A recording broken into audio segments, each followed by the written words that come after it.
반갑습니다. 오늘은 하나님 나라를 본 자들이란 제목으로 함께 말씀을 생각하고자 합니다. 여러분들은 살아가시면서 어려운 일들을 만나시면은 그걸 어떤 식으로 극복해 나가십니까? 청년들은 만나면은 그런 말을 듣습니다. 스트레스를 많이 받으면은 식사를 많이 한대요. 그것도 좋은 방법입니다. 밥을 많이 먹으면은 이 음식이 우리에게 에너지를 가져다 주기 때문에 그 에너지의 힘으로 또 우리가 한번 해보자라는 용기를 가질 수도 있기 때문이죠. 어떤 분들은 또 잠을 청한답니다. 그것도 좋은 방법이라고 생각합니다. 잠을 충분히 자고 나면은 우리가 또 몸이 기능이 회복되고 힘을 얻어서 다시 어려움과 맞닥쳐보고자 하는 용기를 가질 수 있습니다. 믿는 사람들이 술을 마신다든지 혹은 사람들과 만나서 이렇게 이야기를 나눈다든지 이렇게 해서 잠시 고통을 잊어보려고 하는 그런 경향도 있습니다만은 그것은 이제 술이 깨면은 다시 동일한 환경에 처하기 때문에 지혜로운 방법이라고 말씀할 수가 없습니다. 오늘 우리 성경을 함께 읽어보시겠습니다. 9장 2절이 되겠습니다. 같이 읽습니다. 시작. 엿새 후에 예수께서 베드로와 야고보와 요한을 데리시고 다른 높은 산에 올라가셨더니 그들 앞에서 변형되사, 여기에 엿새 후라는 말이 나오죠. 엿새 후에. 그 말은 이제 언제 어떤 일이 있고 난 후에 엿새가 지나느냐 하면은 예수님이 가이사랴 빌립보라는 지방을 지나가실 적에 제자들이 물었습니다. 너희는 나를 누구라고 생각하느냐? 그렇게 물었을 적에 베드로가 주님은 그리스도이십니다 라고 대답을 했죠. 그래서 주님께서 그를 칭찬하셨습니다. 너가 참 복이 있다. 내가 이 신앙 고백 위에 내 교회를 세우겠다. 내가 내 성령 열쇠를 주겠다고 말씀을 하시고서는 주님 비밀을 말씀하셨죠. 내가 장로들과 서기관의 미움을 받아서 고난을 받고 죽게 되어질 것이고 사흘 후에 살아날 것이다 라고 비밀을 말씀을 드리자 베드로가 그 살아나실 것이라는 말씀은 귀에 들어오지 않았던지 죽으실 것이라는 말만 듣고서는 예수님 옷을 붙잡고 강하게 항의를 합니다. 예수님 그렇게 하지 마시라고. 예수님께서 옷을 잡으시고 흔들어서 화가 나신 것이 아니라 그 순간 베드로가 마귀에게 영향받은 것을 아시고서는 주님 베드로를 책망하시죠. 사탄아, 너희들은 물러가라. 너는 나를 넘어지게 하는 자다. 내가 하나님의 일을 생각하지 않고 사람의 일만 생각한다라고 하면서 강하게 베드로를 책망을 했습니다. 그리고 오늘 둘러보시며 제자들을 보고도 말씀하시기를 누구 나를 따라오려고 하면은 자기를 부인하고 자기 십자가를 지고 나를 따라야 한다. 그 속에 예수가 그리스도라고 하는 참된 신앙을 가진 자라고 하면은 목숨을 걸고 나를 따르는 자만이 참 신앙이라고 인정받을 수가 있다는 측면에서 그런 말씀을 주셨습니다. 그 일 후에 엿새가 지나갔습니다. 본문에 이제 그러한 제자 베드로와 제자들이 예수님의 책망을 듣고 꾸중을 듣고 사탄이라는 말까지 듣고 예수님 따라가려고 하면은 내가 죽을지도 모르겠다. 왜? 자기 십자가를 지고 따라오라고 했으니까. 목숨이 얼마나 귀하냐. 천하를 얻고서 목숨이 있는 무슨 소용이 있느냐. 이런 말씀들을 중화해 볼 적에 예수님이 죽으시는 것과 같이 나도 예수님을 따라가다는 죽을 수도 있겠구나. 책망 들었죠. 죽을 수도 모른다는 그러한 공포감. 내가 주님을 따라가야 되나? 내가 포기해야 되나? 그런 갈등들이 이 제자들의 마음속에 분명히 있었을 것입니다. 그들은 주님을 따르기 위해서 배도 그물도 버렸습니다. 돈도 버렸습니다. 가족도 버렸습니다. 그런 주님을 따라가 나설 적에는 예수님과 함께 예루살렘에서 예수님 왕이 되시면은 자기들은 장관이 될 그런 꿈을 안고 주님을 따라왔는데, 주님이 죽으신다고 하시고 그들에게 너희를 나 따라오거든 죽음을 각오하라고 말씀하시고 하니까 이걸 주님을 따라가야 되나, 내가 잘못 결정한 것 아닌가, 그런 여러 종류의 갈등들이 이 제들의 마음을 지배하고 있어서이라고 우리가 상상해 보는 것이 무리한 것이라고 여기지를 않습니다. 그런 이제 갈등의 날들이 예수가 지나갔습니다. 주님께서 베드로, 야고보, 요한, 내 따라오너라. 어디 가시려고요? 우리 산에 가자 하고 주님께서 제자들을 데리시고 산으로 올라가시기 시작하십니다. 유대에서 가장 높은 산은 갈릴리 북쪽에 있는 헬몬 산이라는 산입니다. 가이사라와 빌립보와 가까운 위치에 있는 산이죠. 늘 산 꼭대기 위에는 흰 구름이 있고 또 흰 눈이 덮여 있는 그러한 산입니다. 높은 산입니다. 주님 산에 가서 뭐 하시려고요? 기도 좀 해야 되겠다. 그래서 제자들과 함께 주님은 그 높은 산으로 올라가셨습니다. 어느 높은 지에 올라가서는 됐다, 여기서 기도하자. 주님께서도 기도자를 잡으시고 제자들도 자리를 잡고 기도하기를 시작합니다. 아마 여자들은 이렇게 먼 산을, 높은 산을 올라오면서 피곤했던지 기도하자마자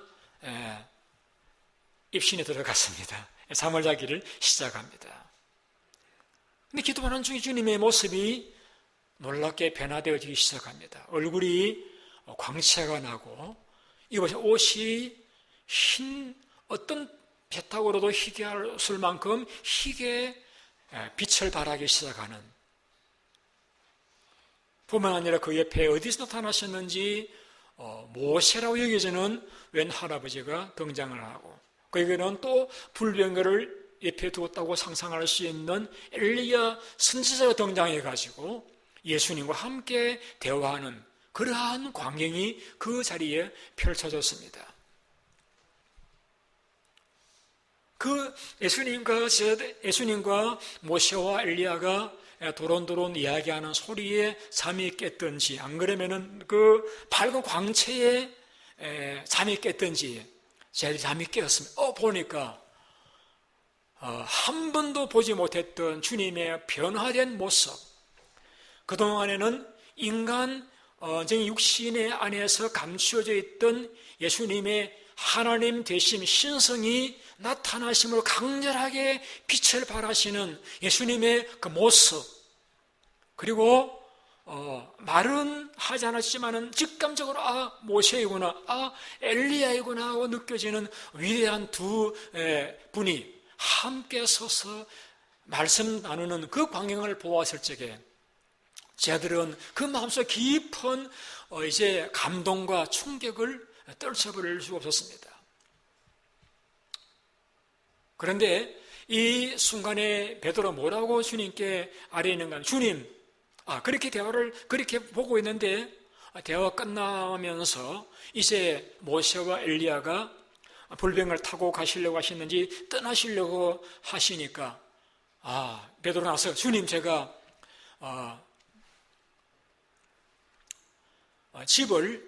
초가집을 제대로 지었으니까 그 가운데 주님이 계시고 베드로도 이제 엘리야도 계시고 모세도 계셨으면 좋겠습니다.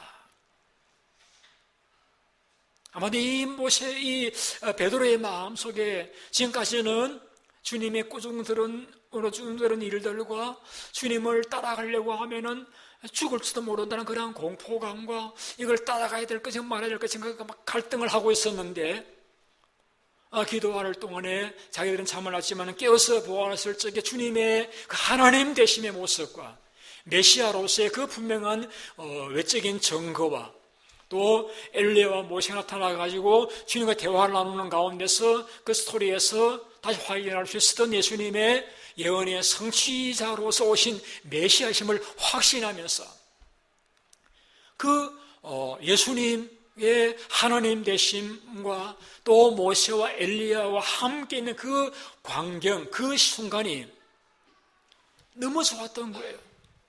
너무 좋았던 거예요. 그래서 주님께 드리는 말씀이 뭐냐면은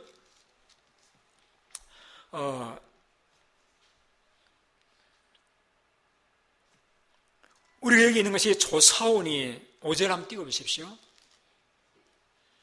같이 읽어봅니다. 시작. 베드로가 예수께 고하되 랍비여, 우리에게 있는 것이 조사오니까지만요. 조사오니. 아마 그 순간에 예수님의 변화의 모습을 바라보는 순간에 그 엘리야를 만나고 위대한 모세를 만나는 그 순간에 이 모세의 마음속에 모든 공포와 두려움과 의심은 다 사라져버리고 깊은 감격과 기쁨이 그 마음속에 솟아나는 그런 너무 좋은 그런 최고의 기쁨이 그 마음속에 경험되었던 것으로서 간주할 수가 있습니다. 너무 여기 있는 게 조사원이에요. 산 위에는 먹을 것도 없어요. 집도 없어요. 살 수 있는 방편도 없지만은 주님과 함께 있는 그 순간, 먼저 가신 모세와 엘리야 함께 있는 그 자리가 너무 좋아가지고 주님 여기 있는 조사원이 제가 초가를 이렇게 지을 테니 그 함께 계서 그냥 계시죠. 그 다음 순간입니다. 7절을 보십시다. 같이 읽습니다. 시작. 마침 구름이 와서 그들을 덮으며 구름 속에 소리가 나서 이 너의 사랑아들이니 너희는 저의 말을 들어라. 이렇게 자기가 말을 하고서 지금 무슨 말을 하고 있지? 좋기는 좋은데 내가 왜 이 말을 하고 있지? 모르면서 말을 하고 있는데 그때 갑자기 구름이 쫙 밀려오더니 거대인 장소를 꽉 덮습니다. 마치 우리가 구름 속으로 비행기가 들어갈 적에 뭔가 두려움을 느끼는 것과 같은 구름이 그들을 꽉 덮어서 이게 알 수 없는 두려움이 그들의 마음속에 임하는데 그 구름 속에서 소리가 들리기를 이는 내 사랑하는 아들이니 제가 이 하나님의 음성을 이렇게 묘사하기 힘드네요. 너희는 그의 말을 들어라. 저도 그런 음성이 들렸을 겁니다.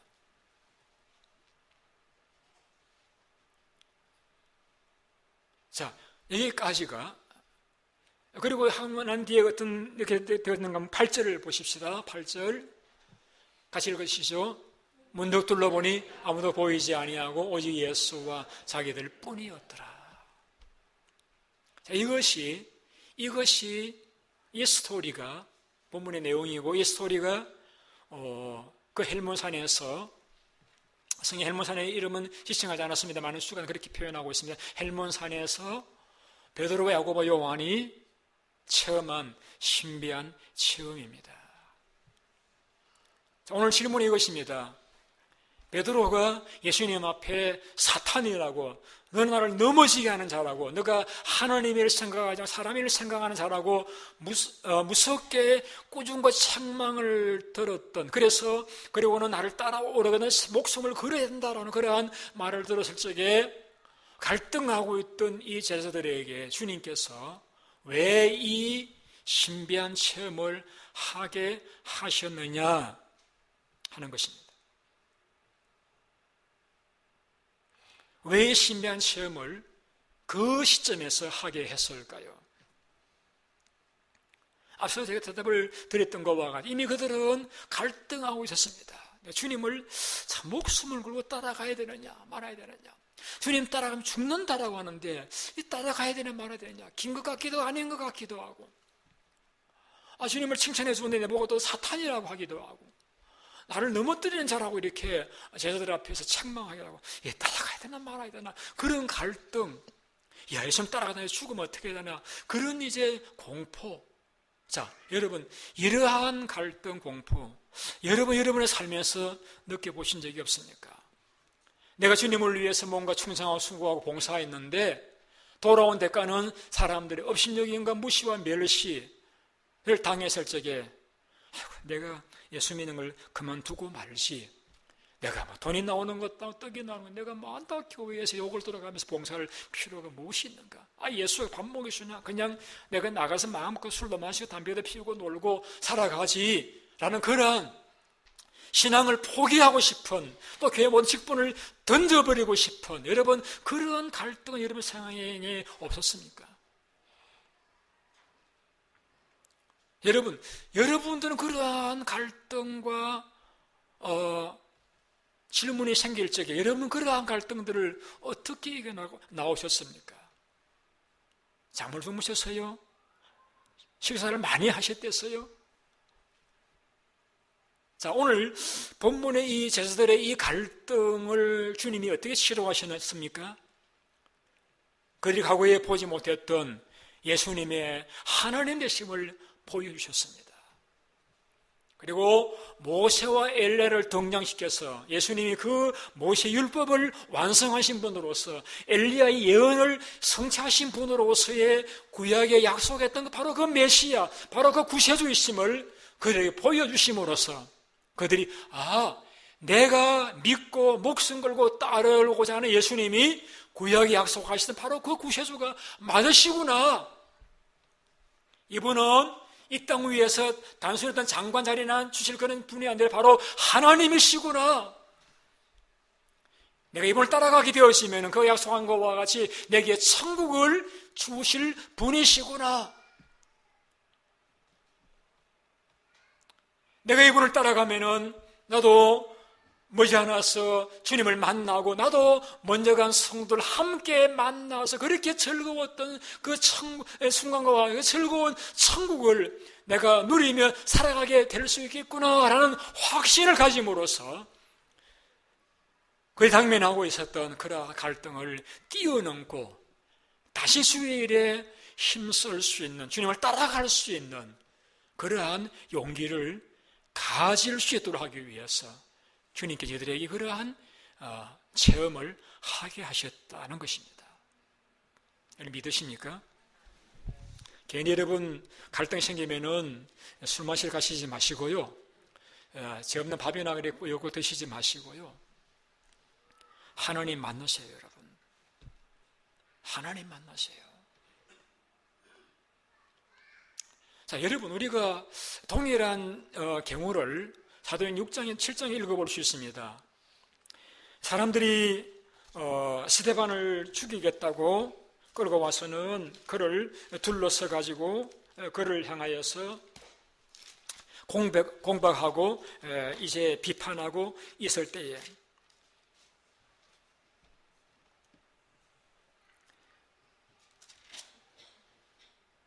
갑자기 하늘이 열렸습니다. 그리고 스데반이 예수님이 하나님 보좌 우편에 서 계신 광경을 보게 되어집니다. 그래서 말하기를 보라, 하늘이 열리고 인자가 하나님 우편에서 서신 것을 내가 보노라 하고 했습니다. 그래서 사람들이 달려들면서 돌을 쳐가지고 스데반을 순교시키고 말았습니다. 그때 스데반 돌에 맞아서 죽어가면서도 예수여 내 영혼을 받으시옵소서, 예수여 이제를 이들에게 돌리지 마옵소서 기도하시고는 소천하시게 됩니다. 여러분, 스데반은 성령과 지혜가 충만한 집사님이십니다. 그가 많이 기도했을 것입니다. 그가 주님을 목격했던 자일지도 모릅니다. 그런데 왜 하필 순교를 직전에 앞둔 그 순간에 하나님께서 하늘문을 열어서 예수님을 보게 하셨을까요? 동일한 이유입니다. 그 순교를 앞둔 그 스데반이 그 순교의 돌을 치는 그 순간에라도 그가 신앙의 갈등을 가지지 아니하고 그 고통의 순간에 그 고통을 믿음으로 이겨나갈 수 있는 격려와 용기를 주시기 위한 하나님의 위로하심이라고, 자비하심이라고 우리는 이야기할 수 있지 않겠습니까? 스데반은 그랬던 건 아니에요. 바울도 주님 부름 받은 다음에 주님을 따라가면서 또 그 복음을 전하면서 많은 고난을 겪었습니다. 한 번은 그가 바다 위에 14일 동안 햇볕을 보지 못하고 풍랑 가운데서 그래 살겠다고 배에 있는 것들을 다 바다에 집어던지고 거의 식물 직질이는 그런 순간에 그는 천사의 방문을 받게 되었습니다. 하자가 나타나서 말하기를 너가 예루살렘에서도 너가 내 증인이 될 것이고 이 가운데서 한 사람도 잃어버림을 당하지 않을 것이라고 하는 그러한 주님을 그가 만나게 되었습니다.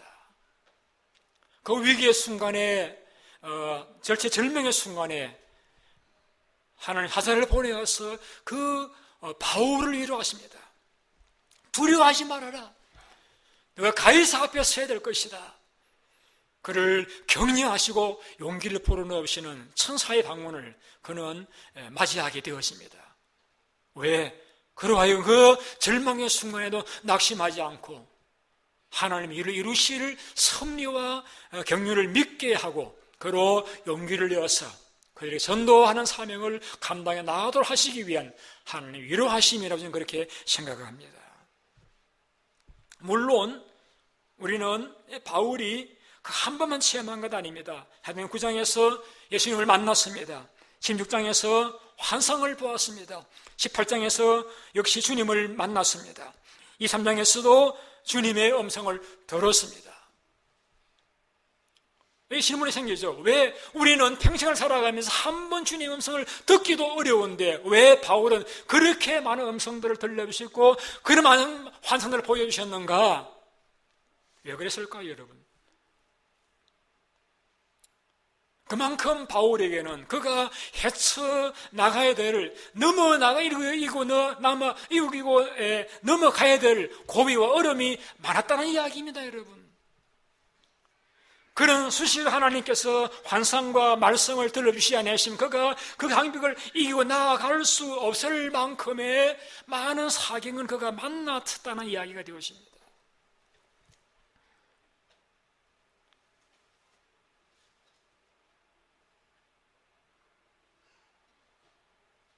하나님께서는 하나님의 사람들을 사랑하심으로 하나님의 사람들이 낙심하고 좌절하고 주저앉아 데 있을 적에 그냥 내버려 주시지 않으십니다. 오셔서 선사를 통해서 먹여주시기도 하시고 혹은 또 그들에게 또 생수를 주시기도 하시고 말씀을 들려주시기도 하셔가지고 기어코 그들로 그 고비를 이겨서 그들에게 허락하셨던 사명의 길을 잘 걸어갈 수 있도록 인도해 나가시는 것이 우리 주님의 자비하심이요 위로하심이라고 이야기할 수가 있는 것입니다. 여러분의 삶에 여러분들도 그냥 모든 거 다 벗어버리고 싶은 그런衝動이 일어난다고 할 적에 여러분 벗어버리려고 던져버리려고 뛰쳐나가시려고 하지 마시고 여러분 그때에 주님을 만나시기를 바랍니다. 어떻게 하면 됩니까? 우리 여러분 오늘 마가복음 보셨는데 이 마가복음과 똑같은 기사를 기록한 글이 누가복음에 나옵니다. 누가복음 9장에 보면 이런 말씀이 나옵니다. 여러분 다른 점 들어보시기 바랍니다. 여세후 예수께서 베드로와 야고보와 요한을 데리시고 기도하러 산으로 올라가셨더니 뭐가 다릅니까? 기도하러 올라가셨다. 예수님이 그냥 등산 가신 것이 아니고 기도하러 산에 올라가셨구나. 또 기도하실 때에 용모가 변형되었더라라고 했습니다. 용모 변형되었더라. 여러분, 이 질문이 나오면 여러분 기도가 무엇입니까? 우리 김문희 이사님 저를 다 하시다 보고 있어서 너무 기분이 좋거든요. 기도가 뭡니까? 하나님과의 대화. 맞아요. 여러분, 기도는 하나님과 대화하는 것입니다. 이걸 좀 다르게 표현하면은 기도는 하나님과 함께 있는 것입니다. 제가 자주 기도에 대한 강조를 했다 보니까 여러분, 기도, 좀 상투적인 표현, 여러분 좀 그렇게 들리실지 모르는데, 여러분, 기도가 하나님과 함께하는 것이 기도라고 하면은 그래서 천지를 창조하시고 우주 만물을 다스리시는 그분이 나와 함께하는 것이 기도라고 하면은 why not? 왜 기도를 우리가 외면할 필요가 무엇이 있습니까? 나를 위해서 그 생명을 희생하시기가 나를 사랑하신 주님과의 함께 있는 것이 기도라고 하면은 왜 기도의 시간을 우리가 줄이고 외면하고 피할 필요가 무엇이 있겠습니까?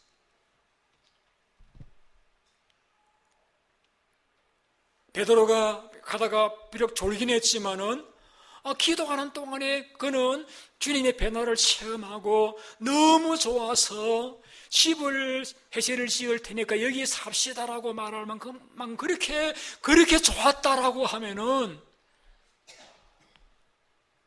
그렇게 좋은 체험을 할 수 있는 길이 기도라고 하면은 우리가 왜 기도를 가볍게 여기고 무시하고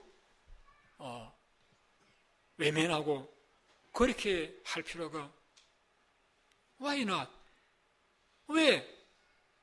그렇게 좋은 것이 기도라고 하면은, 하나님과 함께 있는 것이 기도라고 하면은 우리가 그것을 왜 시간을 줄이고 왜 그 시간 아까워하고 왜 그럴 필요가 있겠냐 이거였어요.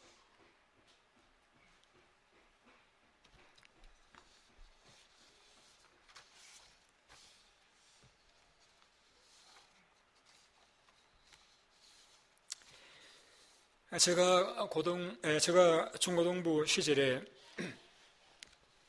제가 전도사 시절에 서면교회에서 목회를 했었는데,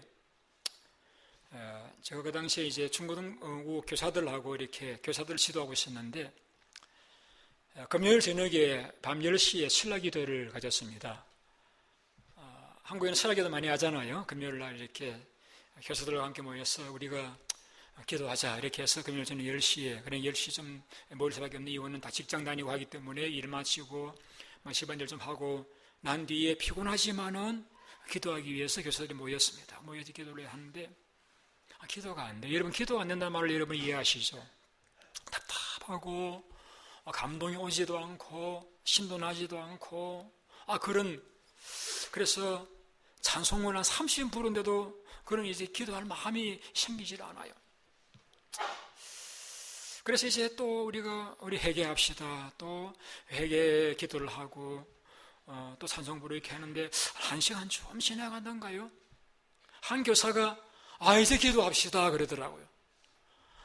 이제 기도합시다 그러는 그 순간에 저도 뭘 느꼈는가 하면은 마치 뭔가 뻥 뚫린 것과 같은, 성령 표현이나 하늘 열린 것과 같은 그런 어떤 지금까지와 전에 다른 그런 감정의 변화를 그 순간에 저는 체험하게 됩니다.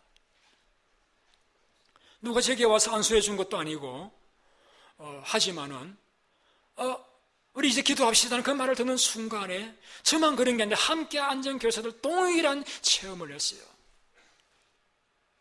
그래서 그리스도의 평강이 임하면서 분위기가 따뜻해지면서 자유함을 느끼면서 기도가 술술 나오기 시작하면서 저희들은 그날 저녁에 철학 기도를 은혜 가운데서 마칠 수가 있었습니다. 제가 이 이야기를 전에도 들은 적이 있는데 왜 또 드리는가 하면, 우리 교회는 하도 방문객이 많아가지고 못 들으신 분들은 들으시라고 드리는 것입니다. 제가 이 이야기에서 여러분이 강조하고 싶은 것은 뭐냐면은, 그래도 기도가 안 되시더라도 기도하시다 보면 문이 열린다는 겁니다. 기도하셔야 하나님의 신비한 체험들을 체험할 수 있다는 이야기입니다.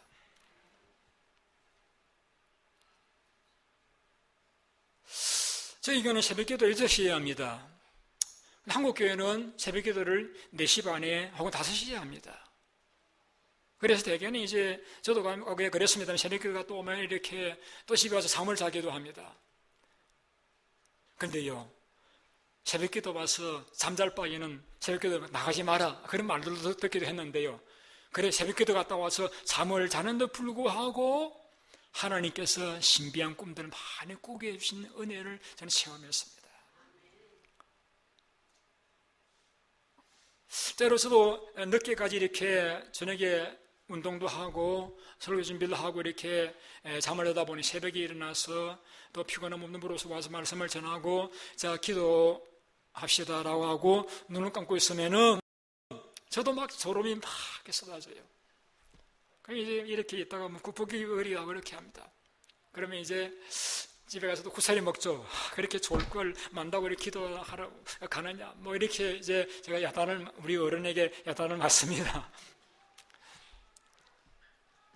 여러분, 그래도 여러분, 내가 졸든지 자든지 그래도 기도라고 하는 것이 하나님과 함께 있는 시간이라고 하면은 그거 좋은 거 아니겠어요, 여러분?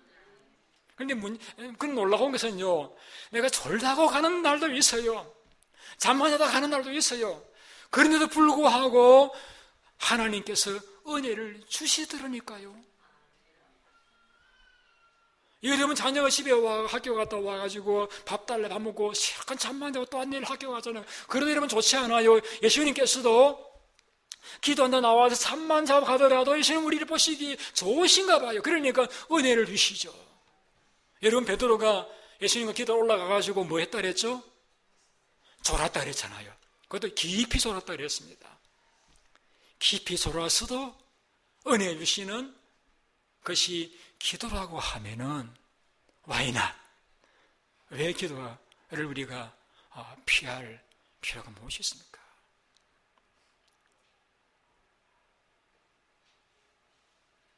자, 우리의 삶에서 하나님의 만남의 체험이 필요합니다.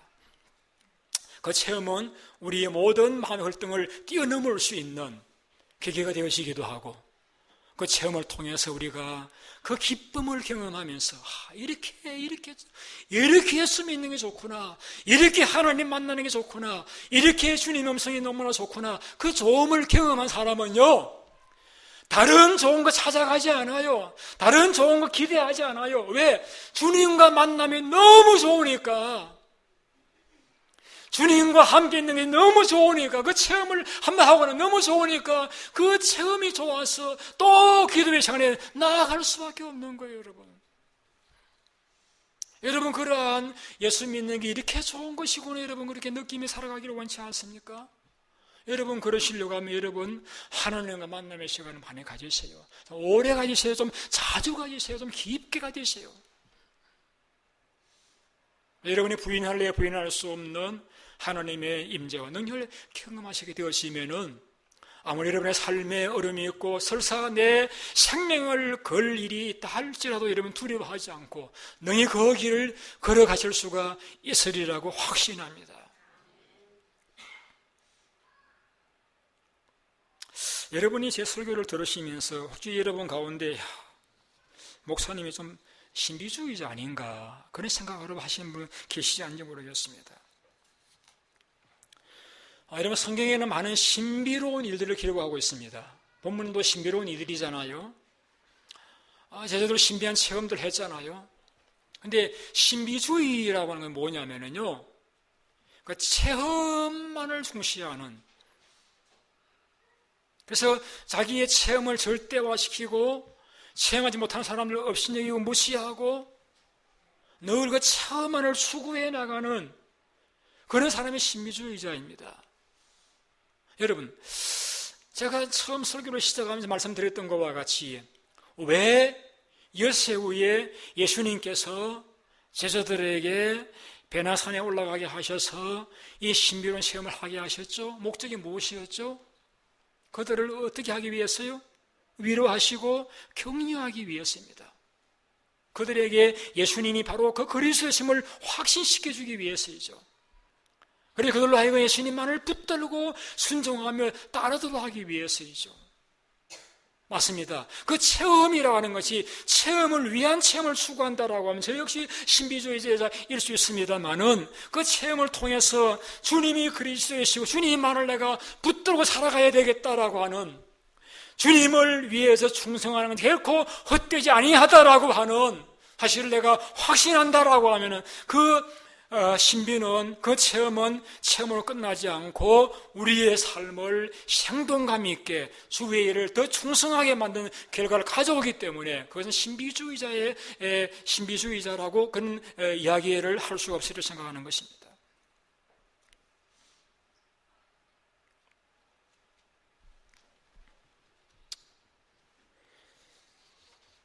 물론 우리가 성경에서 구하라 주실 것이요라는 그런 말씀들도 나오고 이렇게 하지만은 여러분, 기도는 하나님과 함께 있는 것이다.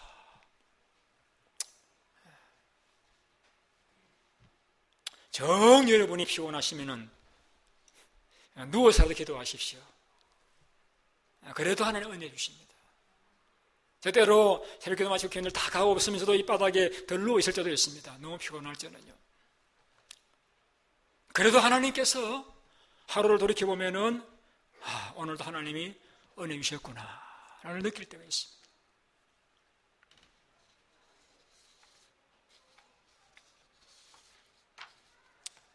우리 7절 말씀 같이 읽어보시겠습니다. 시작.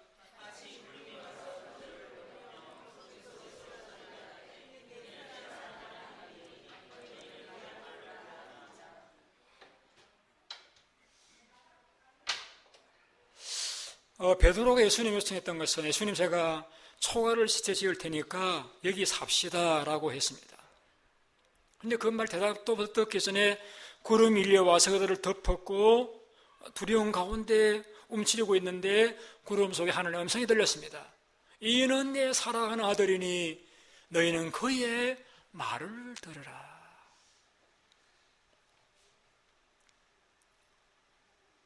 주님과 함께 있는 게 너무 좋아가지고 그 산 위에서 주님과 함께 영원히 있고 싶어하는 제자들에게 왜 하나님은 제자들에게 주님의 말씀을 들으라라고 말씀을 하셨을까요? 주님의 말씀을 듣는다라고 하는 것은 단지 귀로 듣고 흘려버린다는 게 아니라 주님의 음성을 순종해라. 주님은 너희들에게 있어서 메시아이고 그분은 위대한 선생이시고 그분은 너희들의 모든 삶을 책임질 분이시고 너희들이 믿고 의지하고 생명 바쳐도 아깝지 않을 분이시니까 그분의 음성을 듣고 그분의 말씀을 따라 살아가라는 것입니다. 그렇습니다. 우리 체험을 통해서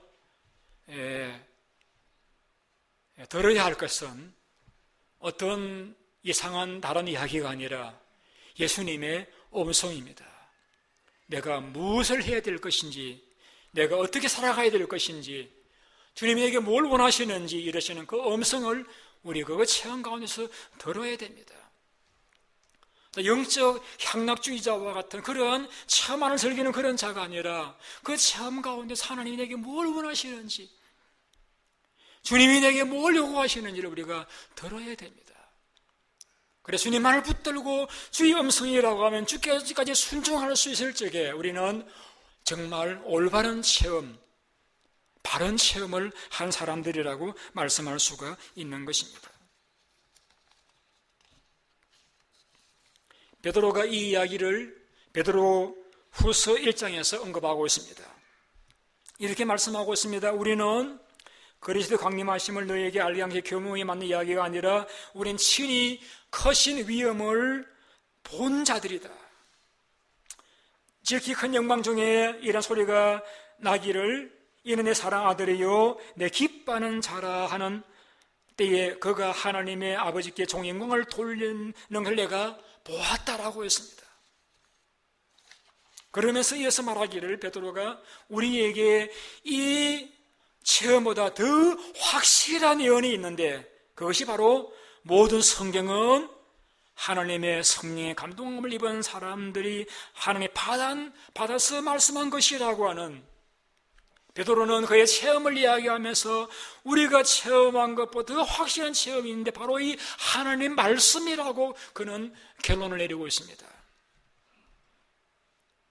이것은 교인들은 무엇을 생각하다 만드는가 하면은, 우리가 개인의 체험도 존중해야 될 것이고 필요한 것이지만 그 체험을 통해서 하나님의 말씀이 귀하다라고 하는 것, 결국은 우리가 하나님의 말씀을 들어야 한다라고 하는 것, 하나님의 말씀 앞으로 우리가 나아가야 된다는 사실을 베드로는 우리에게 강조하고 있는 것입니다.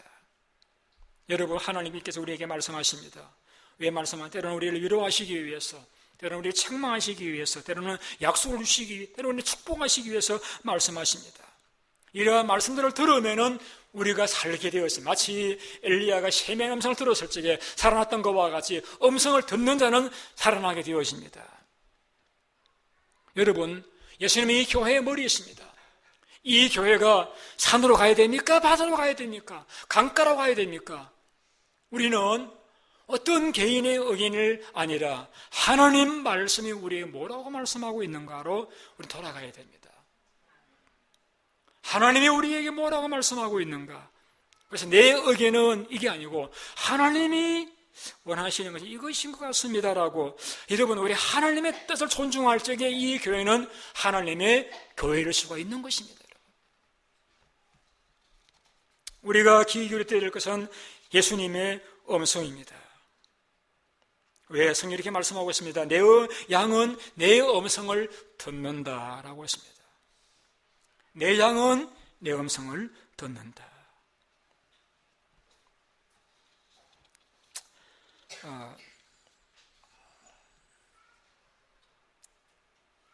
어떤 사람이 하늘나라로 갔더니 천사 그에게 여러 곳을 구경시켜 주더니 한 곳에 와서는 아래를 쳐다보라고 합니다.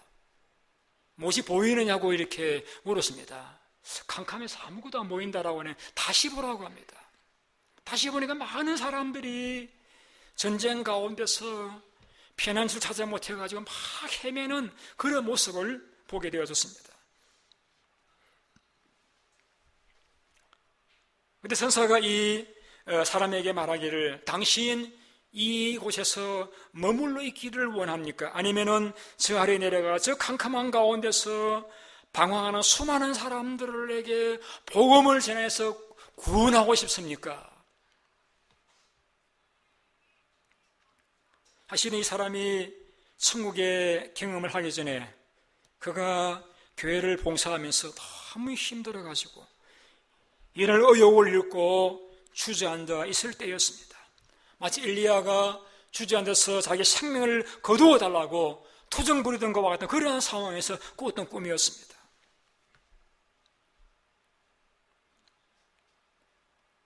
당신이 여기에 앉아 있겠습니까? 내려가서 사람들을 구원하겠습니까? 그 질문을 들어오면서 꿈이 깼습니다. 그때 그는 꿈을 깨면서 내가 주저앉아 있으면 안 되지. 내가 나아가서 저 많은 사람들에게 내가 만난 하나님을 전해, 내가 본 천국을 간증해야 해서 그들을 생명의 길로 이끌어야지. 이래서 다시 그는 그의 사명을 길로 걸어갈 수 있었다라고 합니다. 우리의 삶에 하나님 만나는 체험이 필요합니다. 왜? 내가 일어서기 위해서, 내가 힘을 얻기 위해서, 내가 주님을 바로 깨닫기 위해서. 그리고 이 삶에는 하나님 그런 체험을 하기 위해서 우리는 주님과 만나는 만남의 시간을 가지는 것이 필요합니다. 그 만남을 통해 우리가 얻어야 될 것은 한 가지입니다. 다시금 힘을 얻어서 우리가 걸어가야 될 길, 그 십자가의 길, 때로는 어쩌면 이 길이 내 생명을 요구하는 그런 길이 할지라도 이 길이 진리의 길이고 이 길이 주님이 내게 따라오라고 하신 길이라고 하면 너희 그 길을 걸어갈 수 있는 힘을 얻을 수 있는 말씀을 깨닫고 말씀을 부여잡는 그러한 체험을 가지시고 주님을 잘 따라가시는 여러분 모두가 되시기를 예수님의 이름으로 축원드립니다. 기도하겠습니다.